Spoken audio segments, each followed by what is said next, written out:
recover corruptly acquired assets worth 3.6 billion. But if you check over 10 years or thereabout, we have recovered assets over 30 billion in this country. We have a lot of cases in court on unexplained wealth and recoveries, over 400 billion. We have also disrupted through covert means stealing of public funds, averting the loss, again over 40 billion Kenya shillings. So that is in a nutshell, but the money we were given in the last financial year.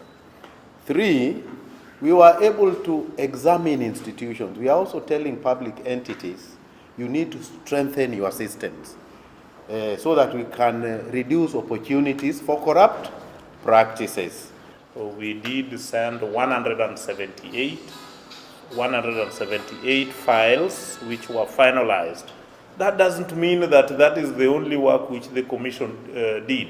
Those are the files which began and ended completely. But if you look at the number of files the commission was investigating, my colleague will tell you there are several, because they are at various stages of investigation.